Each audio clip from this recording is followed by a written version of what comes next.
AJ Madison Pro is the industry's trusted appliance resource for professionals who need fast, reliable access to top brands. Backed by nationwide shipping and a powerful logistics network, delivery is precise and dependable, with over 150 premium brands, including Sub-Zero, Wolf & Cove, Miele, Viking, Thermador, and Gaggenau, and more. AJ Madison Pro is your single source for appliance specification. Qualified builders and architects can save up to 15% on luxury brands through exclusive trade programs with registration handled for you. AJ Madison Pro, smarter appliance sourcing starts at ajmadison.com/pro. All right. Hi, this is Lori Leisure from Interior Design Community and To the Trade podcast here at KBIS. So very excited. I have two amazing friends and people I just adore. I'm going to introduce Nikki Levy. Nikki, tell us a little bit about yourself. So I'm out of South Florida, a high-end interior designer. I have the most incredible firm with the most incredible team. We work really hand in glove with all our vendors, with all our subs, and with our obviously our clients. So it's a little bit more of a boutique firm. Yeah, absolutely. I want to tell you that I went to Nikki's studio. She has, 10 employees? We have 12. 12 employees. She does 30 projects at a time. She does 50 million specifying dollars a Sometimes year more. annually. Big time designer, really loves new construction. We love that. And then Jenny York, who is a dear friend. Now you're the vice president of marketing for Currey and Company. And you are just so passionate about servicing interior designers. You've really taken that as a role. And you're here at KBIS for the first time. Currey Company here. So exciting. Yeah, Currey and Company, we've always exhibited at all the home and residential markets, Dallas, Atlanta, Vegas, High Point, and Design Edge, BDNY. But we know that there's so many kitchen and bath designers who never come to those shows. And because we know we're being specified, everybody's putting lighting in bathrooms and kitchens. And so we knew this was a logical next step for us. So We're so excited to introduce ourselves to a whole group of designers who we've never really worked with before. Love that. And I think that it's really important for you all to know that one of the things we really want to talk about is how designers work with brands. I think that we get a lot of questions from the community about how to have better relationships with brands on a regular basis. And I kind of want to walk through that process, asking you both. One of the exciting things I thought about having you both is that you represent two parts of the market. And sometimes those are seen as opposition forces. The brand and the designer, things go right, things go wrong. You're not seen as a team often enough. And I know that that is changing. I feel that that is changing. So I'm curious what you think the challenges are. We're going to start in the beginning. What is it like for you, Nikki, discovering a brand new brand? So we are always on the hunt for new brands, and we're very loyal to brands who have stood by us. We ask deep questions. We're not just going to meet you and entrust you with our clients' money. There's a vetting process that I think we have to go through before we can commit to purchasing from any one vendor. There are these sort of companies that have been in the industry for years and years and years who you can just trust and who you've had amazing experiences with. And every time you do find a new vendor, you're taking a chance, a leap of faith. So, we get excited, we get thrilled, we get inspired, but we dip our toe in. What happens, I love that you say that because I think that a lot of designers struggle with that because they're thinking, if I do make this purchase with my client's money and something goes wrong, I'm still ultimately responsible. And that's incredibly scary. Mm-hmm. So knowing that there's some reliability, do other designers trust in a brand help give you trust in that brand? Is that a shortcut? So I have this incredible network of designers who I'm just friendly with through Instagram, through networking, whatnot. And often I'll get a text, or I'll text someone and they'll say to me, what do you think? Have you used this product before? And it's in all of our best interests to be brutally honest. I have said to designers, that is a fantastic product, go for it. But I've also said to them, be careful on this part of their brand. Be careful. They don't accept returns, and manufacturing is defects are difficult. It's considered artistry and things like that. Like, it's my obligation as a fellow designer to warn my colleagues in the industry about who they're dealing with. Right. And trust goes both ways. So as a manufacturer, Jenny, like what are you looking for when you want a new designer to come into the Currey family? Well, yeah, we've always built our reputation on being designer friendly. So long way back when the rest of the industry was not, and it was big no, and don't come in our showroom. Currey was not that. So for 37, 38 years, we've really built our brand on being designer friendly and all the things that go with it. And designers are really high maintenance and can be really difficult clients. So we know what to do now, and we understand your complex needs and understand the level of service that you require, and we're happy to provide it. And that to us is the most important thing. So for us, it's that there's always someone who's going to answer the phone. You're not going to have to deal with email, or certainly not any kind of chat bot or anything along those lines. You will always get a person on the phone for us. Our returns are quick and easy. We ship within 48 hours, or we'll hold your order as long as you need us to, if that's better for your project. Anything that we can think of to make your project go more smoothly, that's what we're here to do. Another thing that I want to say that you guys do that is a red flag for me that you guys don't do is you don't compete with us. So I find a lot of the manufacturers are competing with us online. They're selling to us at a certain price point, but they're also selling to the public. And it's not that you're selling your services to your clients so that they get the cheapest of cheap pricing. That's not what we do as high-end designers. But they also want to know that they're not being taken advantage of. And it's a very bad look when I go online and I can find a product that is significantly less, which has happened to me, or on the same level as what I'm purchasing, especially because I'm purchasing on the daily. I'm purchasing regularly, and I feel like we want that kind of reciprocal loyalty from our Right. colleagues. Yeah, we do sell online, but we are very protective of our minimum advertised price, and it's a constant battle. We are swatting those flies all day, every day, because people will break MAP, and But we you guys do a good police it job. religiously to make sure, because we do want to protect our designers Right. and our retail customers more than anything. That is you're our bread and butter. You're our Correct. core customer. But I feel that, I feel that when I walk into one of your showrooms at High Point or wherever I am, and the way we're treated, it's a very respectful disposition. And you're not trying to wow me with, fireworks. You're trying to give me like the basics of what I need in order to succeed. I had a designer who was a friend of mine who went into not Currey, a competitor, and they had a rep that they always talked to, and they were bringing a bunch of designers with them, like 5 designers to meet the rep. And this is an established designer. She's been in business for 30 years. And she was trying to get the attention of her rep, and couldn't, because he was busy, in her opinion, talking to people that, young girls, you know what I mean? And it was one of those situations where she had a $100,000 order to place. And she didn't place that order with that brand intentionally because she was insulted. And it's these little things I don't think brands really understand, that when you're insulting someone on that level, you may be busy. I fully get that at a trade show.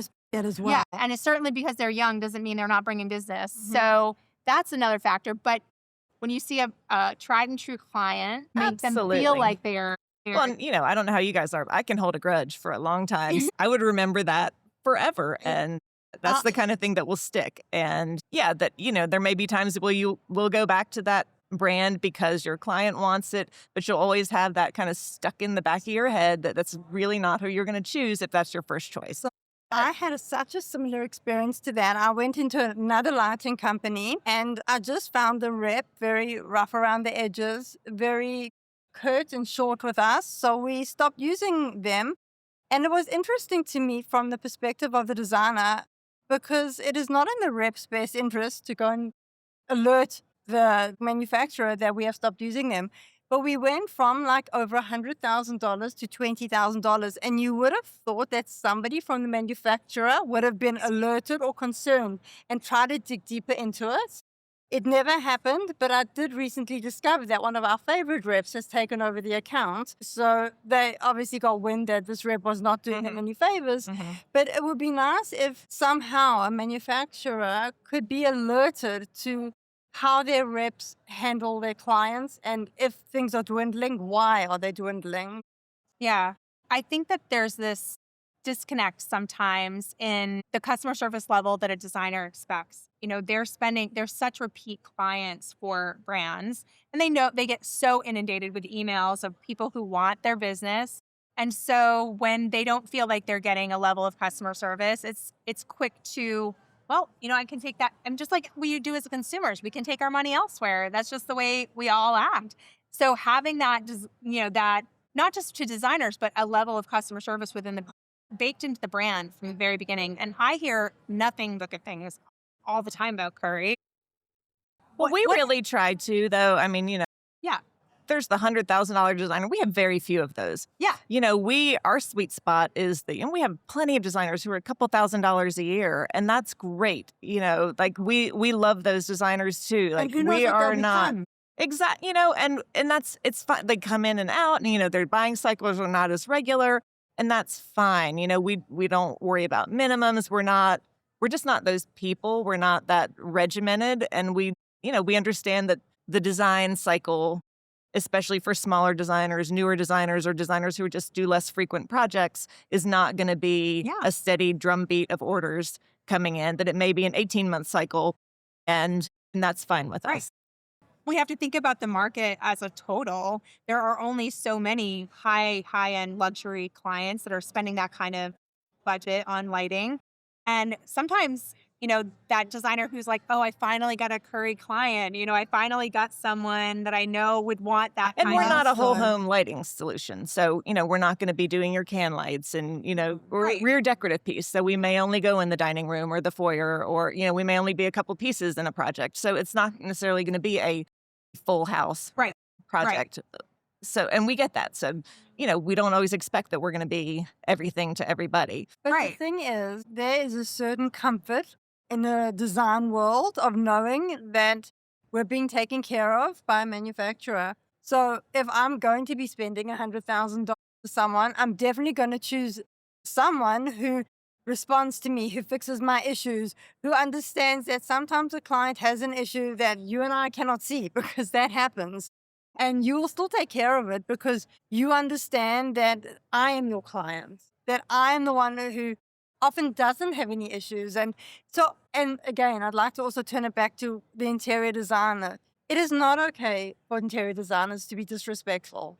And it is not okay for them to try and take advantage of relationships. It is not okay for any interior designer to lie and to tell a manufacturer this is what happened, when clearly it is not what happened. Just as the same as clients don't have that right with me. So I think that respect across the board is much more important than anything else. And I'm sure that happens. I'm not sure if it happens with you, at Currey, but I know other manufacturers have said people are people. Those kinds of things really do come up, and it can be really frustrating on both sides because not everybody's honest. That's just the way of it. But there are little things that you can do to increase that relationship.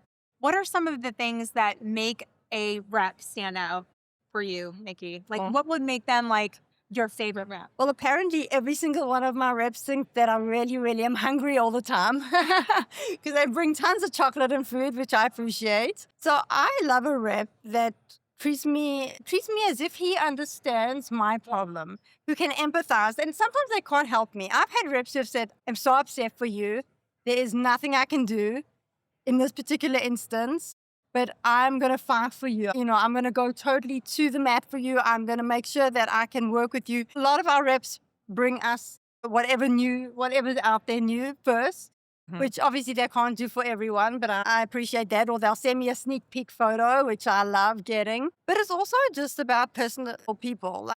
The woman who was a rep for that lighting company, she should not have been in the people industry. She was just not that person. So you want people who are easy to talk to, who are naturally empathetic, who are kind and honest, and also strong, because to be a pushover, you won't last very long. I would also like to say for you, Jenny, too, like, that works the other way too. So what is it that would make an ideal client for you? Who is a designer that you want at Currey the most? What do those designers look like? What do they do? What makes them an exceptional person? Because I know you care particularly not, you care about the sale, of course, but you think bigger than that. Yeah. I mean, like I said, we can go from very small to very large and from a single piece up to, many pieces in a home. So we don't really think of them in terms of scale and how big you're going to be with us. What we want is what we love most is like a Currey ambassador, right? That someone who's going to love what we do and see that piece and be like, that is a Currey chandelier. And we love, as much as anything, if you take a picture of that and you share it on social media and you tag us and you let people know that it's a Currey piece. You let your clients know that this is a Currey piece and let them become ambassadors for us. Those voices are what are helping us build our brand to a level of, we're trade only. We are B2B. We do not sell to the consumer. We don't really market to a consumer. So to help us get our name out, to have your clients come to you and say, tell me about this Currey and Company and can you source them? That's really valuable to us. So again, they could be the tiniest customer, but if they're an advocate for us and they believe in what we do and understand that the lighting is really the jewelry of the room and how important it is. And I really think I see it at this show because I've go in these high-end homes and they've spent a fortune on the tile and the countertops and everything is specced out to the max. And they have the crappiest lighting and it just Breaks brings your heart. you down. It brings the whole project down. It's It like, is the I most know what important all this thing. costs and you bought that. Right. And for lighting to be an afterthought. So that's where the kind of designer who understands the importance of the lighting and Right. doesn't leave it for the last piece of the project. Well, That's it's such a also wow. what we. What It's one of the core pieces that you should really start with, not end with. And we do, I find it, I try and describe it to a client like, imagine you're a bride and you have everything, your veil, your dress, every piece of jewelry, and you don't put on your makeup or do your hair. That is what leaving lighting out of a space does. It is sacrilegious. It just can't happen. That's a great way to put it. Yeah, absolutely. It totally finishes off the space. I also want to say, obviously, we're talking to other designers, and there are so many other manufacturers and vendors out there who are not lighting. And it's very, very hard as an interior designer. We have to open accounts. We have to monitor delivery. We have to shipping, freight, insurance, installation, speccing. There's so much on our plate that a manufacturer who can help us on that end with a really amazing website is invaluable. We use often, we'll first go to manufacturers or vendors who have the best websites because it makes our lives easier. There are less mistakes. There's less time, I was just talking to a designer who I'm staying with here at KBIS, and she had a high-end project. It was stunning. I mean, they're talking, she's spending on dining chairs alone $36,000 per chair. This is high-end. And she ordered a custom table, and she looked at every photograph. She examined everything that she could before you put in that custom order in. I mean, I know she did her homework. Sure. The table had a, what is it? The leaf. And the grain goes a different way. And they said that's their artistic choice. But for her, and for her client, that doesn't work. The client literally asked her, come and take this out of my house immediately. I don't care. I want it gone. And she's trying to work with the brand, but it is so important to have really good photos. They're going by photo. It is so important to have a great designer portal. I don't know if you're thinking about working with designers, but many that I know order in the evening. There are so many that are solo entrepreneurs, and they're a lot of times women. They're 85% women. And so some of them are moms, and they don't have time to order during the day.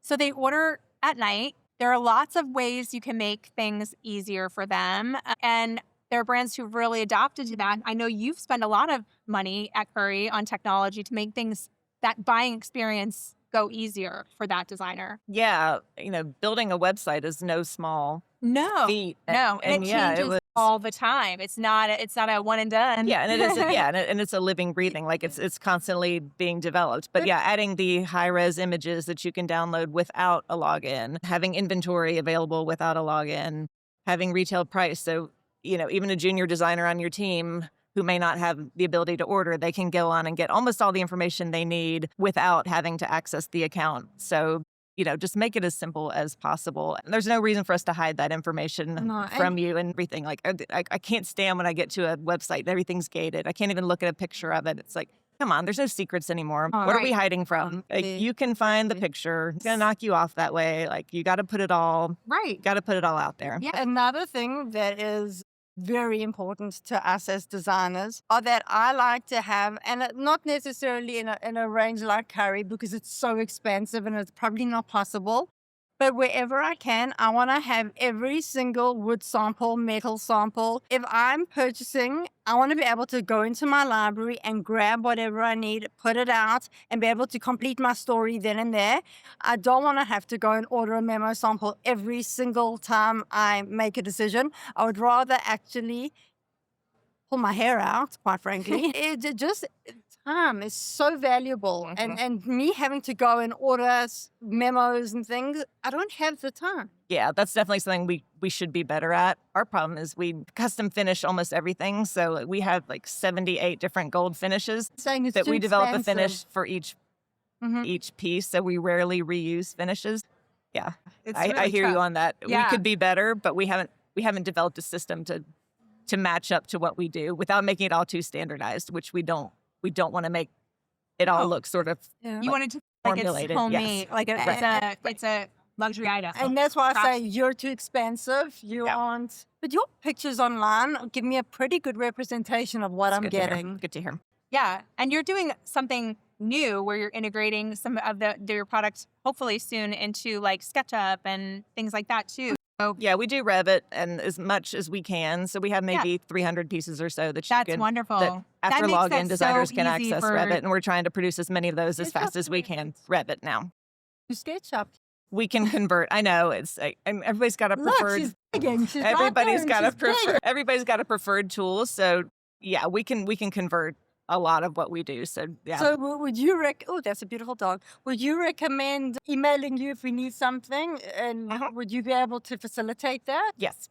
Okay. Yes. That's fantastic. Yeah, we know there's so much hunger for that. And as we're creating our own CGI imagery and we're creating the models, that we're trying to find as many ways to produce as much of that as fast as we can, because we know they're such important tools.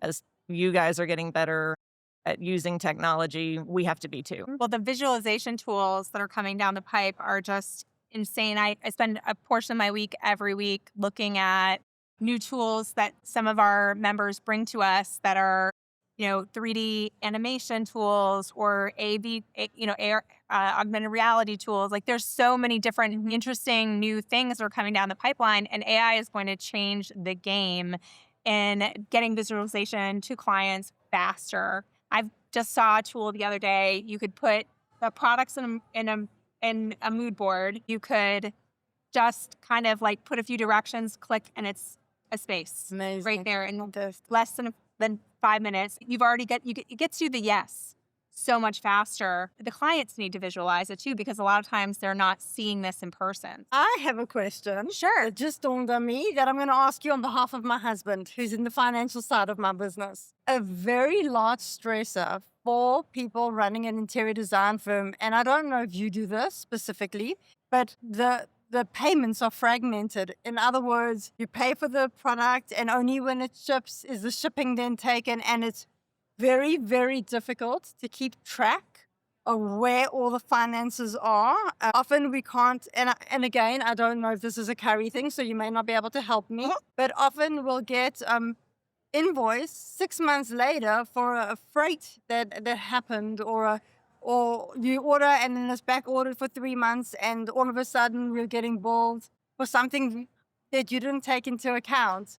So I'm just wondering, like, if there was a way that we could streamline the the payments, and it would just help everybody if there was a way.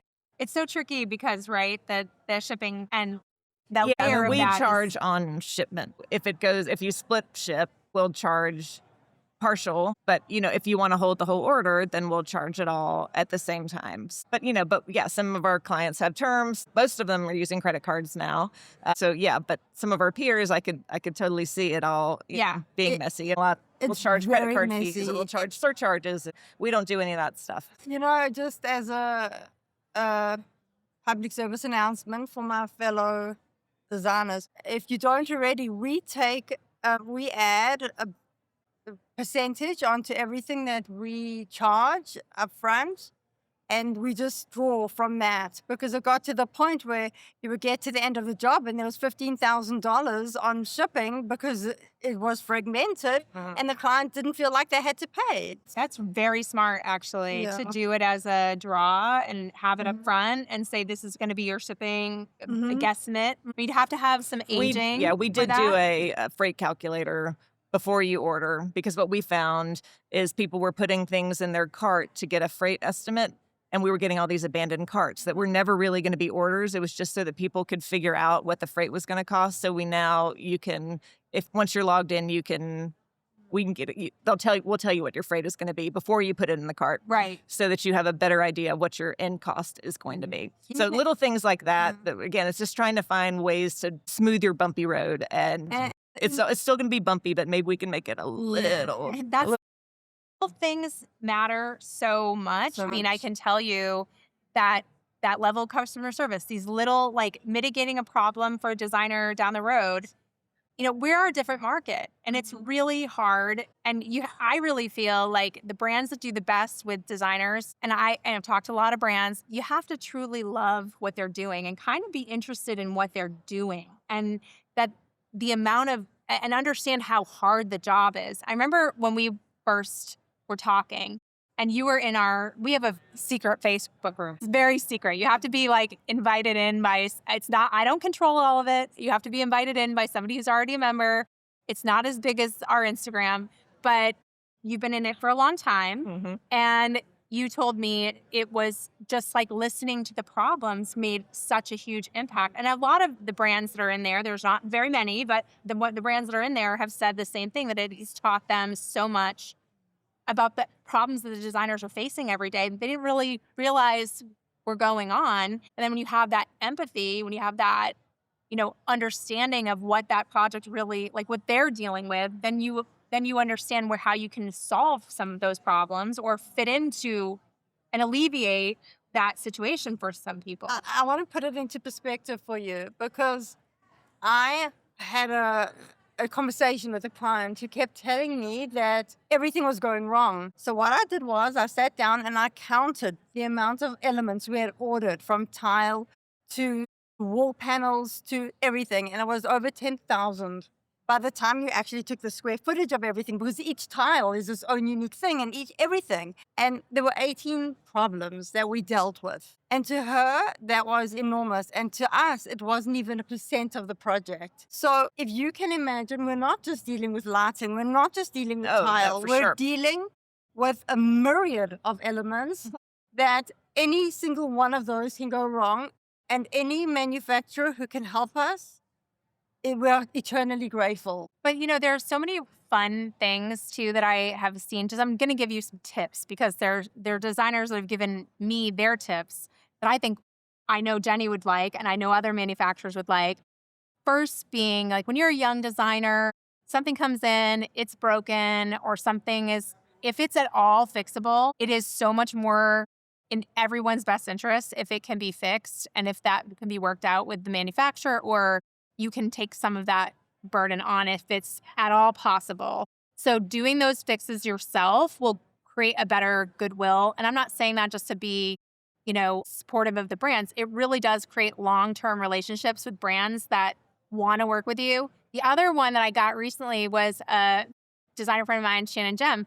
She was telling me when we were in Vegas market seeing you, that she does a photo that she does herself at the end of the project. She takes as many photos as she can of the product, and she sends it to the the rep, she sends it to the team saying, thank you so much. This is what it looked like, because so many times the brand doesn't get to see their work in the space, and it's so cool. But also she says, I took this photo. It's my copyright. I'm giving you free access to use it however you want to use it as a gift. And as a result, she's created such great relationships with brands. I'm telling you, there are brands that give her a next level of pricing just because they love her, because she's done this practice for several years. And just treating the brand like they are a group of human beings that also are doing the things that they need to do to survive in this world.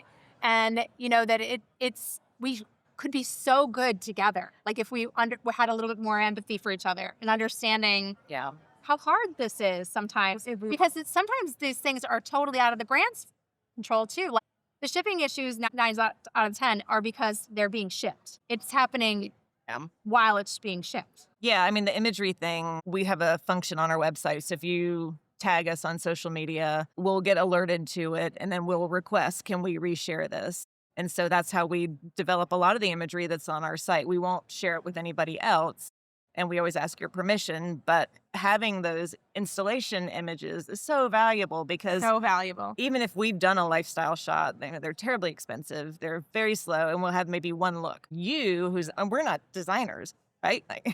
So we'll come up with what we think looks cool in our studio, or we'll CGI something, but something that you've done is a whole different thing. Yes. And so, I mean, anything like that is incredibly valuable to us. And that's what I'm saying, that even if you use us once every 2 years, that image and that share is incredibly valuable to us. And it's more valuable than the transaction in a lot of ways. And sometimes it's beyond that too. I will tell you, I know we had a conversation a few years ago. You really like pinning on Pinterest for them, or like you love it, share it with other people on Pinterest. Write about it on your blog. It's, Instagram is great, but the life cycle on Instagram is about 6 hours.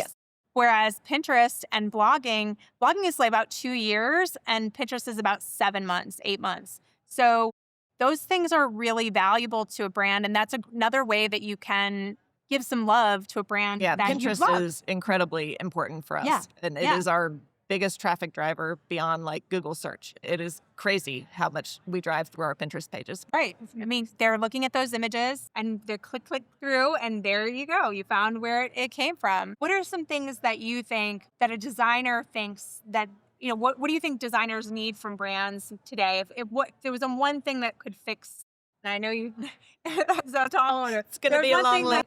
The issues of the world, what would it be? Sorry, the brain is working. I think that clear communication, be it on invoicing, be it in the website, on issues that arise, just clear and quick communication is so helpful. Oh my gosh, you had this great idea. So I was visiting Nikki, and she said, I wish brands, this is crazy, but I think it's actually a smart idea. I wish brands would have like an insurance policy that I could pay for the year, and that if I have a problem, it comes in, it's, I ordered the wrong thing. Sometimes it's my goof, sometimes it's the client doesn't want it, but I get a gimme. I get something where you're just going to solve, it's an insurance, level of insurance. That was a good idea. Then we had a design fund where we could each put in $200 across the board, all of us, and every single person could draw from it at some point, because sometimes you don't need it for 2 years. The pooled medical insurance kind of concept. But like for a young designer, it's really petrifying where you have spent something for $4,000. That could be your month. Yeah. I thought it was brilliant. I thought that was really smart. Forgot about that. I never forget about the good ideas. Let's talk reps. Designers love sometimes their reps, and this industry has a very complicated issue where there's some independent reps, some reps work for the brand. What makes a great rep? I want a rep who will come into the studio and educate us, not just say, this is my product, isn't she pretty? Right. I want to know where it was made. I want to know if it's leather, was that leather humanely gained? I want to know everything that there is to know about the product, including who is making it.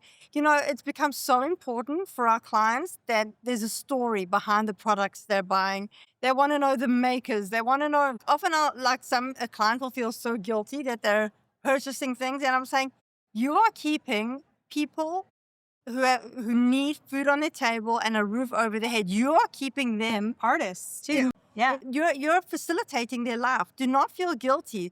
This is such an important part of our journey in the design industry. And if our reps could come and tell us where these things were made, how they were made, just really interact with us as educators, that is phenomenal. And I think we gain the most from Yes, I agree. I think that there's a lot of times that the reps, from my perspective, every rep is trying to do a lot of things. It's not one, the designers are usually one part of the segment. So, and they might even like a different segment more. People are humans, and that's just how it is. But you can get a little bit more from your rep if you reach out to have a personal relationship too. I mean, sometimes designers can be pretty dismissive. Like, they're getting calls all the time. They're getting emails all the time. They're getting pop-ins all the time. And I will tell you, as a hint from designers that I talk to, if you do your homework a little bit about the firm, you know a little bit about their most recent projects. Like, go to their Instagram, go and check them out a little bit, see what their style is like, really bring them things thoughtfully. I will tell and communicate with them. Sometimes text, sometimes DM. Don't always just pop in with a random here's samples. It's actually you will go very nowhere. disruptive. It's very disruptive. I don't like my space being invaded randomly. And again, I will tell you, some of the reps, I don't even know that they're reps. Those manufacturers, I wish I could call them up and say, instead of giving the rep a commission, because I had no idea who it is, why don't you take all that money, put it into a fund for me, and when shit hits the fan, I'll take it.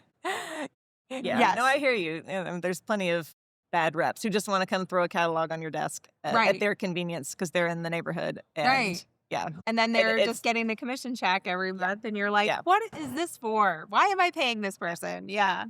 Yeah.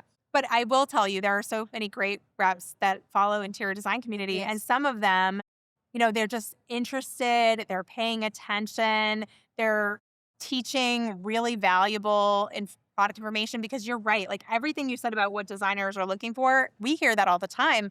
But designers really do want storytelling, because sometimes their client, well, most of the time, their client has never heard of many of our brands.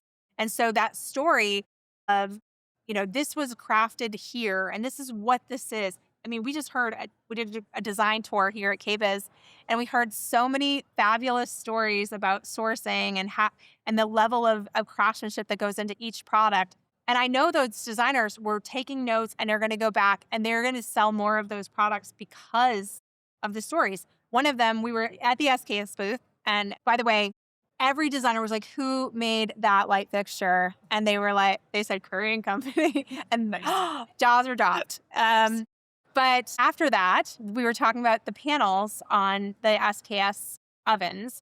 And do you know that they're made by LG, makes all of the panels also for Mercedes and many of the luxury cars that are driven today. And so it's intuitively going to be operated very similarly to the cars that your client is driving. And how interesting is that as a sales tool to tell your client, you're going to feel like this is the same as driving your that Mercedes. level of precision that you're so comfortable with and that you trust. And that's what's in this oven. That's what's in this range. That's what's in, this refrigerator. All of that technology is also in the appliances. So those kinds of stories help the designer bring that sale across the finish line. And it is so important to get them from the brand. Because we are so oversaturated with the internet and Instagram, and there's so many products being thrown our way that we need to have differentiators. And it's important for I think us. everyone is. I want to say, I feel like this is just everyone who's experiencing retail. When you go to other countries, I just want you to know, you're going into a convenience store. There's 5 different sodas you can choose. There's a few different water brands. If you go into a grocery store, there might be 5 cereal brands and cereal flavors that you can choose from. In the United States, we have a consumer, and so we have just such too much of everything. We can choose every single, and some of it just looks all the same. It starts to all look the same. You want to type in modern chandelier, and I mean, Yeah. you wouldn't know what's good quality, what's medium quality, what's high quality. You wouldn't know where it's made, what it is, what the materials really are, For sure. because it can look like it's gold, and then it's Oh, and it's a challenge for us. I'm sure Yeah. it's a challenge for you because you'll see the $1,000 or the $300 or Right. the $5,000 Duke.com. all in the same. Yeah, exactly. And they all kind of look the same. And without that quality story and without understanding how it's manufactured or who the original design belongs to, people are going to gravitate to maybe not But what the they don't know cheapest, is but they they're think not. if you're a consumer, they think maybe I'll just go with the cheap. If it looks the same, what does it matter? And I'm going to tell you, I was just watching a video earlier this month, and it was a woman coming into her bathroom. She was like, I didn't buy the best fixtures. They all look the same. It was very modern. And so I just bought the cheaper fixtures. 2 months later, she's barely used that bathroom, already rusted. The faucet fell off of the shower. Like, she's like, how do I mean, I didn't expect it to be highest of quality, but I didn't expect it to be literal garbage either. So I'll give you an example. I was just speaking to Laverne from Abner Henry, and when you hear the story behind the brand of how it's Amish 100-year heritage, Oh, yeah, it's amazing. how it's all just handcrafted, how they use the best woods, how they have just this amazing sort of network of other makers in the area who they use. And you explain that to a client versus this mass-produced piece from IKEA, the story behind it is what gets them on board. And they understand that there's a heritage. There is something behind the products that they are spending money on that is artistry and not manufacturing. Yeah, I think that is so key, and understanding it from both perspectives, the manufacturing side and the designer side, so important.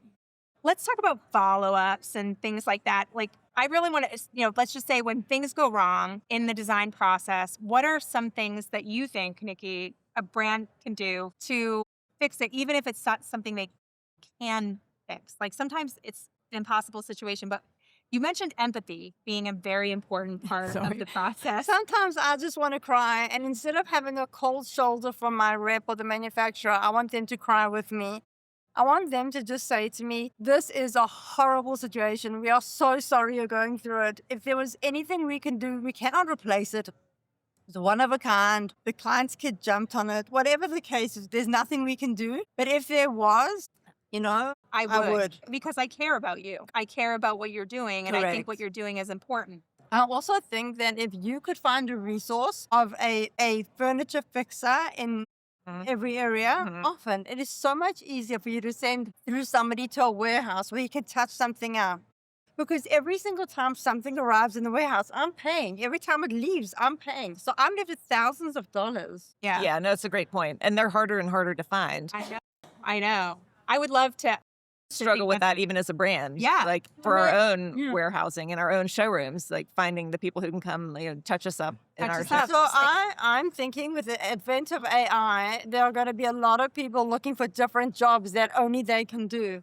And that is going to the hands-on type jobs, for sure. Yes, that's a great one. Okay, let's think long-term relationship with a designer and a brand. I mean, that's the goal, right? You want a designer to come in to Currey when they're young and fresh and finding new products and they're so excited, and you want them to stick with you for a long, long time. What do you think it takes to get there for a brand? What differentiates you? You've been in business so long. What has kept those designers coming back?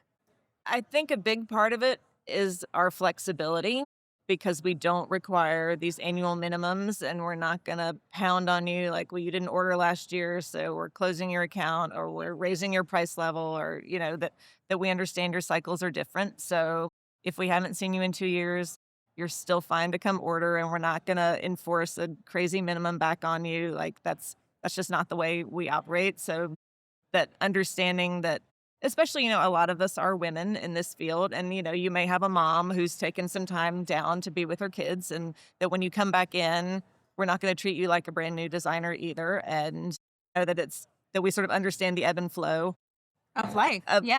of your life and of how your business may operate.